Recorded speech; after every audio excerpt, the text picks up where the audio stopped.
जी आप इधर आइए, आपसे कुछ सवाल ऐसे जिसमें सोचने विचार, इधर आइए, सोचने विचारने के लिए बहुत वक्त नहीं होता।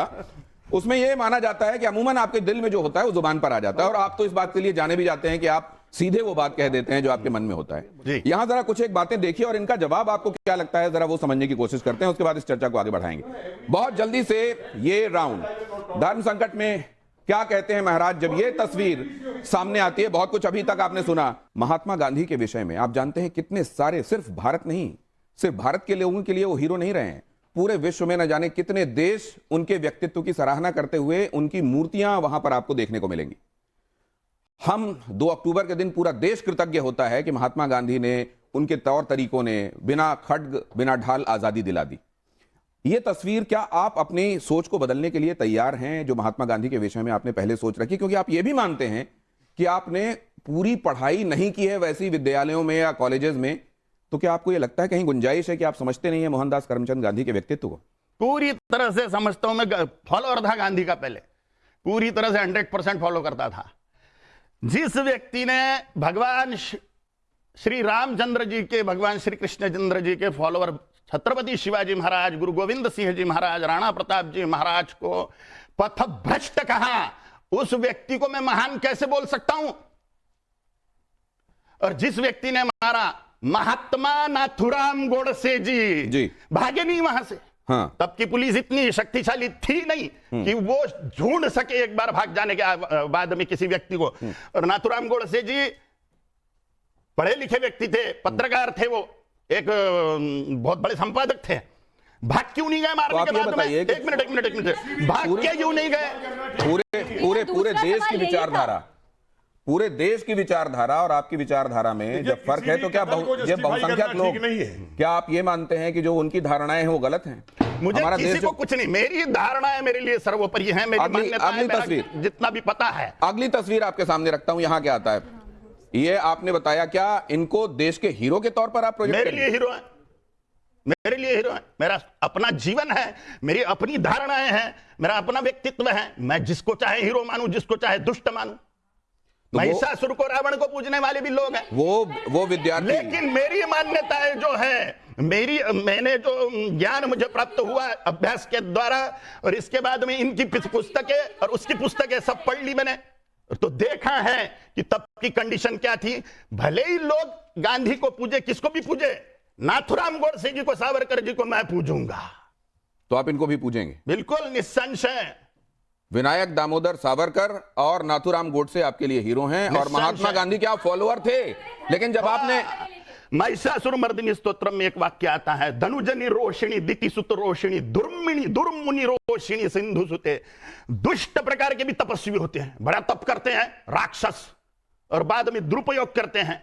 ये गांधी भी वैसा ही व्यक्ति, बड़ा तपस्वीपना दिखाया और बाद में आपको ये नहीं, अच्छा एक बात मैं समझ, क्या ऐसा ये संभव है कि पहले आप नहीं जानते थे, जानते जानते आपने जाना, तो आपको ये लगा कि नहीं जो मैं मान रहा था वो गलत था? क्या जब आप और जानेंगे तो ये संभव है क्या कि फिर से आपके लिए गांधी आपके हीरो हो जाएं? खत्म हो गया पढ़ना पुराना उनके मामले में, अब रियलिटी सामने आ गई। चलिए अगली तस्वीर दिखाइए। वो कह रहे हैं कि अब इस मामले में और गुंजाइश नहीं है। इनके संदर्भ में आपका क्या विचार है? ग्रेट व्यक्ति है। तो आपको मालूम है कि जब भी नाथुराम गोडसे को किसी ने हीरो बोला या महात्मा गांधी के संदर्भ में कुछ गलत बोला गया, वो नरेंद्र मोदी को कभी रास नहीं आया। उन्होंने इसकी भर्त्सना की, इसका खंडन किया। हमारे मम्मी पापा को भी बहुत सी बातें रास नहीं आती हमारी, फिर भी हम 100% मम्मी पापा को कहां फॉलो करते हैं? कोई हमारे लिए ग्रेट है, इसका मतलब उनको हम 100% थोड़ी फॉलो करेंगे। सुभाष चंद्र बोस हमारे लिए ग्रेट है, तो हम 100% उनको थोड़ी फॉलो करेंगे। भगवान बुद्ध हमारे लिए ग्रेट है, भगवान महावीर ग्रेट है, राम जी कृष्ण जी हमारे लिए ग्रेट है, लेकिन हम 100% किसको फॉलो करते हैं? अगली तस्वीर दिखाइए। वो कह रहे हैं कि हम फॉलो तो करेंगे, लेकिन उसकी एक सीमा होगी। क्या कहते हैं आप इनके संदर्भ में? ये भी महान व्यक्तित्व है। तो इन्होंने एक बात कही, बटेंगे तो कटेंगे। हाँ। और मैंने आपके बारे में जो रिसर्च की, आप ये बहुत पहले से कहते रहे कि हिंदुओं को कई आधारों पर बांटने की कोशिश हुई है और हिंदू उस षड्यंत्र का शिकार होते रहे हैं, हिंदुओं को उससे बचना चाहिए। निस्संशय सड़ा हुआ वर्णवाद, ब्राह्मण क्षत्रिय वैश्य शूद्र, ये सड़ा हुआ वर्णवाद जो जन्म से मान रहे हैं, 2378 जातियों का जातीयवाद, भाषावाद 17 भाषाओं का, प्रांतवाद 32 प्रांतों का, संप्रदायवाद, संगठनवाद, ये सारे वाद हिंदुओं का सत्यानाश कर रहे हैं। इन सभी वादों का हिंदुओं ने पूर्णतः त्याग कर देना चाहिए और मात्र हिंदू यह पहचान रखते हुए राष्ट्र के रक्षण के लिए, धर्म की रक्षा के लिए एकीभूत होकर वोटर बैंक बनना चाहिए, जिससे हिंदुओं की साख बने। तो क्या आपकी कही हुई बातें ही कहीं योगी जी के कान में पहुंची और उन्होंने प्रकारांतर से ये बात कह दी? नहीं, वो स्वयं ही ग्रेट व्यक्ति है, तो अपने ही दिमाग में उनकी बात मैं तो बच्चा हूं। अच्छा, एक बात बताइए, के द्वारा बोलने के अनुसार तो मैं दुष्ट व्यक्ति हूं। मैं एक प्रैक्टिकल बात आपसे, व्यवहारिक बात पूछता हूं। अपनी ही जाति में, अपने ही वर्ण में लोगों की शादियों के संदर्भ में भी अपनी एक सोच रही है। अभी हमने देखा कि बिहार से एक मेंबर ऑफ पार्लियामेंट हैं, उन्होंने बात कही कि देखो शादी विवाह में तुम देख लेना कि जाति क्या है, लेकिन जब देश की बात आती है तो वहां जाति मत देखो। मतलब जाति को भी ये देखना है क्या कि यहां तक जाति रखेंगे, यहां तक जाति, फिर उसके बाद जाति का काम नहीं रहेगा, ऐसा देखना है क्या? जिनको जातियों से प्रेम है, जिनको जाति के साथ में माटी खाना है, मट्टी खाना है, उन्होंने विवाह तक के देखो। मेरा तो स्पष्ट मत है, जिनका खान पान सेम है, जिनका धार्मिक आचरण मान्यताएं सेम है और जिनकी आर्थिक कंडीशन सेम है, उन्होंने शादी कर लेनी चाहिए बिना जाति का विचार किए। ये मेरी धारणा है, ये मेरा कहना है। तो ये जब आप कहते हैं अपने फॉलोअर्स को, तो मानते हैं ये बात? पता नहीं, क्योंकि हम जिसको सम्मान देते हैं उसके 100% बात मानेंगे, ये जरूरी नहीं ना। अगली बात देखिए जरा, यहां एक अगला आपके सामने एक सवाल है कि इसमें बेहतर विचारक आपको कौन लगता है और क्यों लगता है? हेडगेवार। वजह? हिंदू राष्ट्र, हिंदुत्व का समर्थन। तो आप ये संविधान की सम्मत बात कर रहे हैं जब आप हिंदू राष्ट्र की बात कर रहे हैं? निस्संशय। कैसे? डॉक्टर बाबा साहेब आंबेडकर जी ने हिंदू लॉ लागू किया था, नेहरू ने मान्य नहीं करा। संविधान के रचयिता किसको माना जा रहा है? ये इस पे आ रहा हूं मैं, आपके दिमाग में आ रही है बातें, मैं आता हूं, आप अपने सवाल रखिएगा। अगली स्लाइड रखिए प्लीज, जल्दी से। ये देखिए जरा, यहां पर कालीचरण महाराज के लिए पहले क्या है, गीता है कि संविधान है, क्या है? भगवत गीता।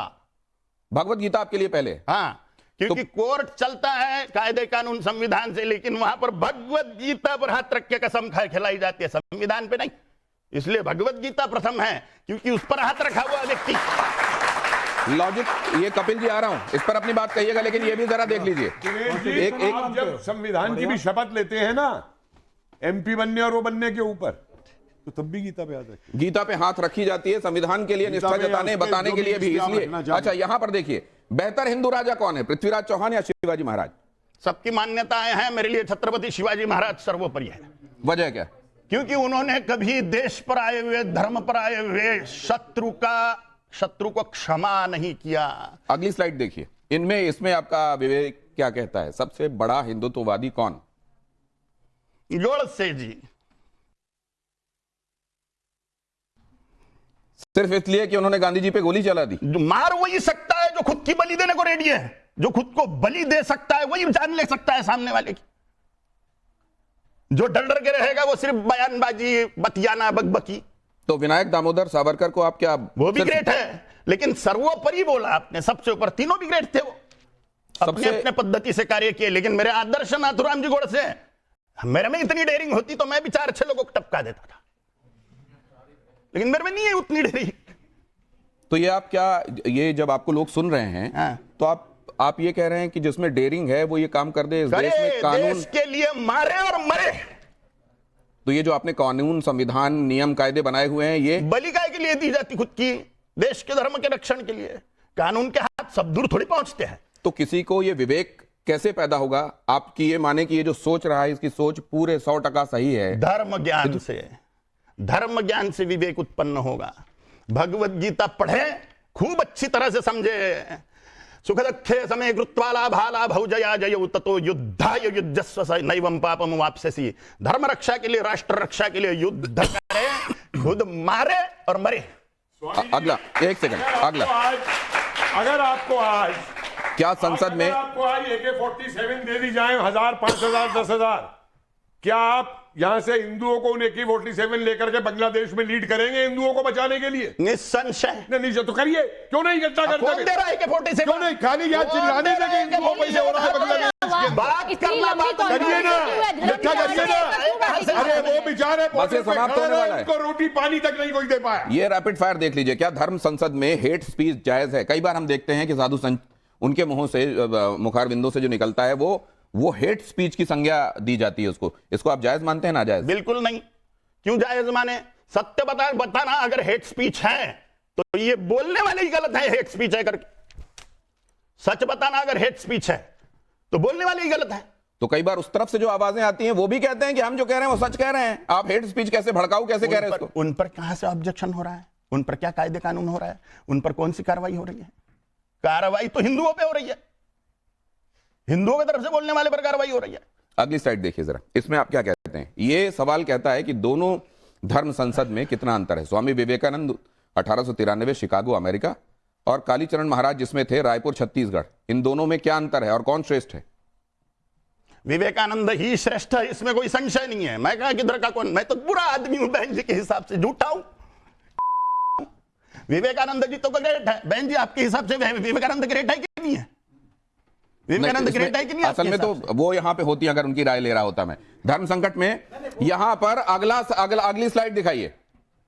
सनातन धर्म की रक्षा किससे? संत से, सरकार से, संविधान। किससे सनातन धर्म की रक्षा संभव है? संत करेंगे तो, सरकार करेगी तो संविधान। सरकार करेगा धर्म की रक्षा। सरकार माने कौन?